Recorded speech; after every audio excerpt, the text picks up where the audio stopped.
Are we good? All right, there we go. Well, good afternoon, everybody. My name is Bart Giordano. I lead the networking and intelligence cellular business for CommScope, of which RUCKUS Networks is part of. And I'm excited to talk to you today about two of the most exciting technologies taking our industry by storm.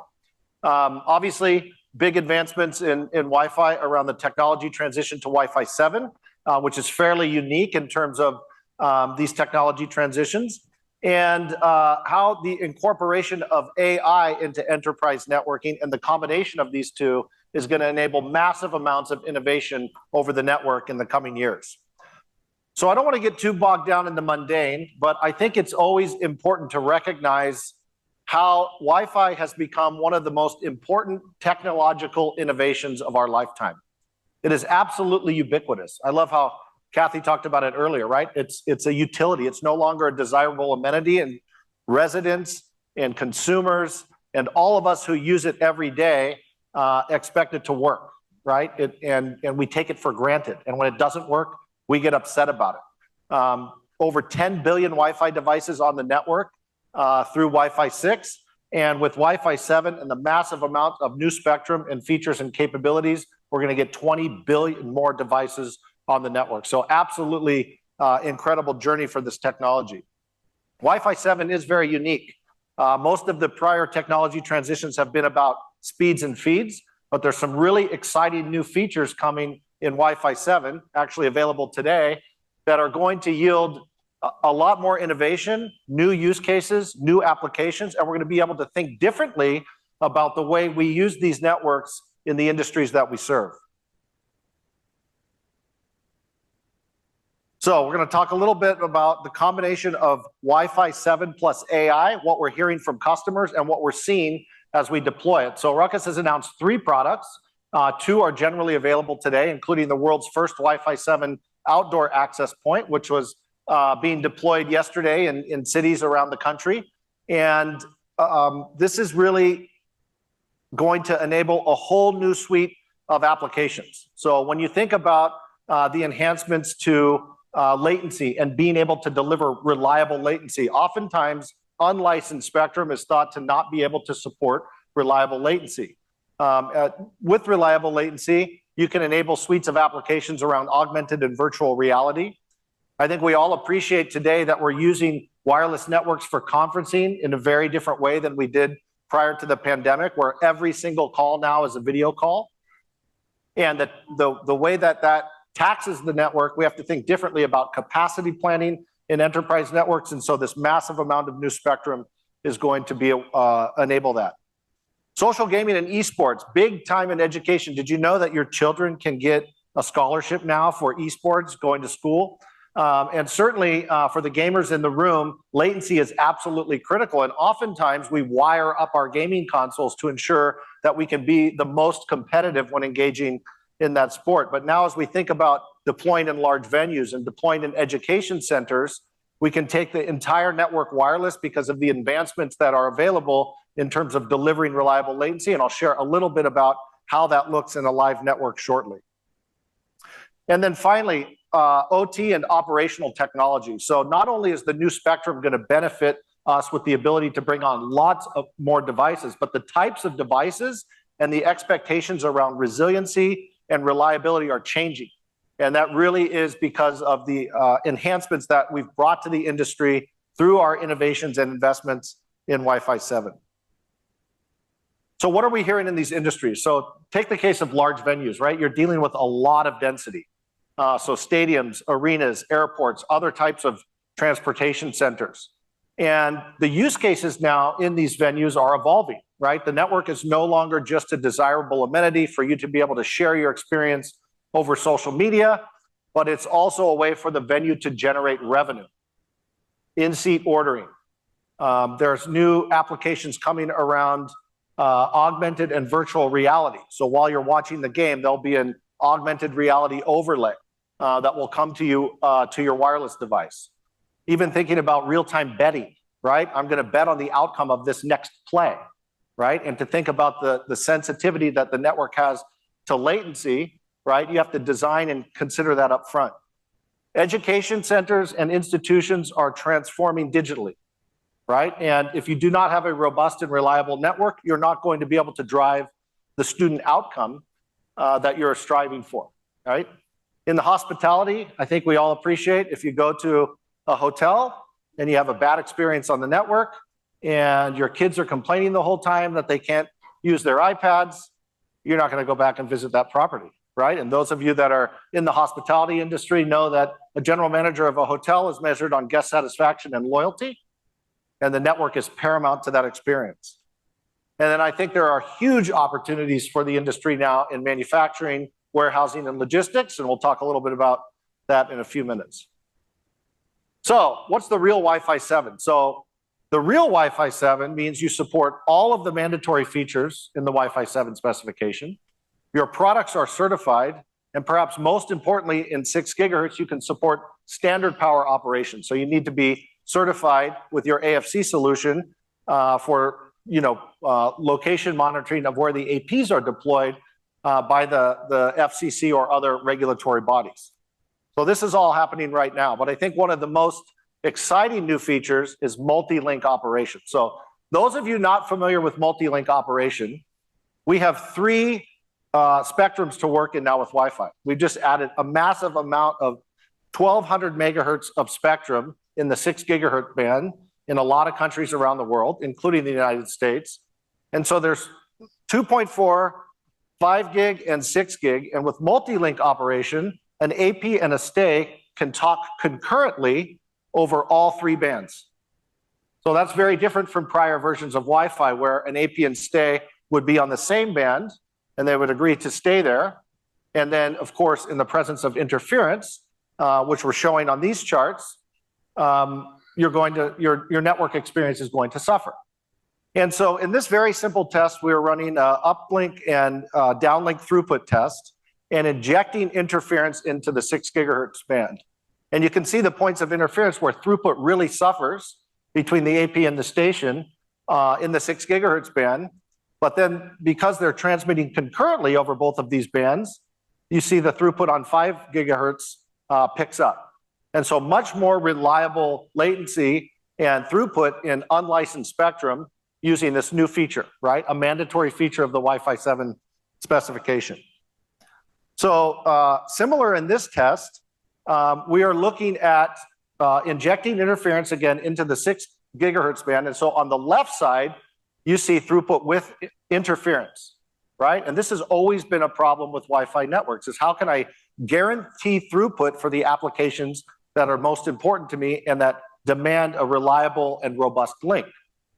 And so on the left side, you see very erratic throughput when we inject interference into the 6 gigahertz band. But with MLO turned on, we see a very consistent stream of reliable throughput because, again, we're talking over multiple bands concurrently. And when you see interference in one band, you still have another band to operate in. So a 40% gain in throughput using this feature, which is quite substantial. Now, this is a more sophisticated test, and perhaps more important. Reliable latency is absolutely critical in time-sensitive applications. We talked about esports and gaming, but think about the time-sensitive applications you may have on a factory floor, where you have automated guided vehicles, or you have safety applications, or you're trying to wirelessly connect up your factory so that you can reconfigure it in an automated fashion quite frequently. If you don't have reliable latency, you're going to look to another technology. A lot of factories are wired up today. Many factories are looking at deploying shared spectrum or private spectrum, licensed spectrum, in order to enable these applications. But we believe Wi-Fi 7, because of what you see on this chart, is going to enable those applications over unlicensed spectrum. So in this test setup, we are doing a statistical analysis of per packet latency with and without MLO. And what we are measuring is what latency can we guarantee for 99 out of 100 packets. And on the left side here, you can see about 58 milliseconds of latency for 99 out of 100 packets. On the right side, with MLO, that goes down to 3 milliseconds. So Wi-Fi can always do reliable latency, except in the presence of interference traditionally. But now in the presence of interference, you have these alternate channels to be able to transmit on. And so we can improve latency and reliable latency by up to 20 times. And you see very similar results in the downlink direction, where we can demonstrate a 22 times improvement in reliable latency for packets at the 99th percentile. So now we begin thinking about all the different applications that are going to be born out of the fact that for the first time, we can start to guarantee very low reliable latency in Wi-Fi and unlicensed spectrum. Okay, so now this is where the magic happens. The marriage of AI. Anybody heard of AI? Anything going on in AI in the world? Pretty important topic, and it's really taking the enterprise networking industry by storm. So when you bring these together, it truly can be magical. So what are we using AI for in enterprise networking today? I'll talk through a little bit about RUCKUS's implementation, but more generally, automating, designing, and optimizing reliable networks. Think about the complexity of now 1,200 megahertz of new spectrum, 59 new non-overlapping channels, 5 different channel bandwidths. Network and channel planning becomes very, very challenging. Perfect opportunity for data science. How do we orchestrate services around the network, and how do we do capacity planning around the network in an intelligent way, using the network and the data that the network derives in order to know where we should deploy certain classes of services and where we should deploy capacity and automate that and change it in real time? How can we understand the business intent of the organizations that the network is serving in order to automatically configure the network in the most optimal way in order to drive a specific business outcome? Now, our journey with AI started several years ago. And like many, we started looking at ways to detect network anomalies. In other words, how can we make an IT organization more efficient when managing the network? We want to surface issues before they turn into trouble tickets. We want to automatically triage those so you know which issues to focus on first. And then through a recommendation engine, we can tell you what the most likely issue is in your network. But we're evolving now to using AI in order to perform radio resource management and do all the channel and capacity planning and automate that every single hour to entirely eliminate co-channel interference and help our customers get the most out of their investments in our technology. So again, manufacturing, I think, is a fantastic opportunity to deploy Wi-Fi in places where it was previously thought not to be reliable or robust enough.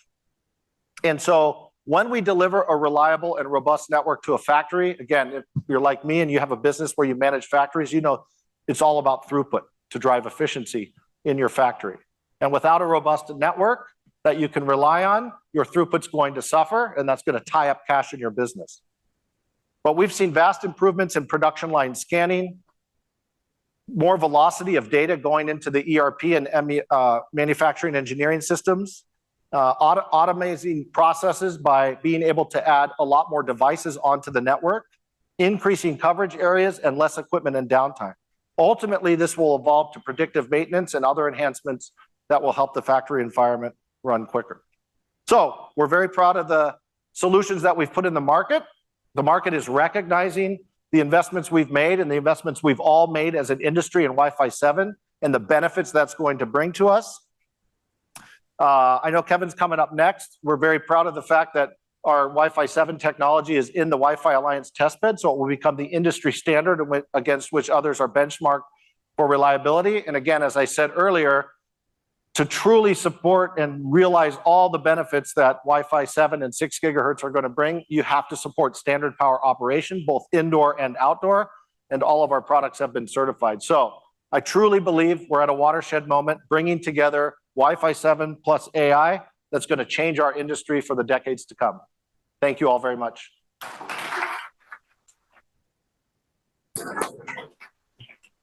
Thank you, Bart, for setting the vision and the next steps for the industry. Let's open the floor. Any questions for Bart?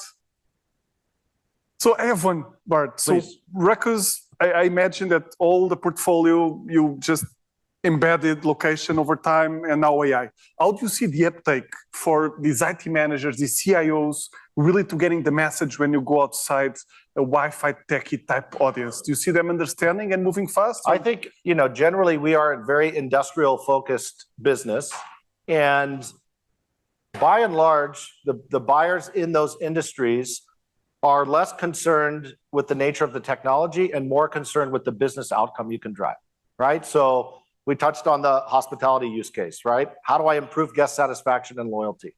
In an education environment, how do I drive a better student outcome? In a healthcare environment, it would be a patient outcome. And so our approach to designing these solutions is really work backwards from the business outcome that the customer is striving for, and then deliver the right technology solution and application to solve it better than others. That's quite insightful, because on our AI ML, we are running this survey to understand the scope and where we should point towards, and maybe those guidelines will help. You bet. So, Very happy thank you to so much, contribute. Bart. You bet. Thanks, Bruno. Cheers. Thank you so much.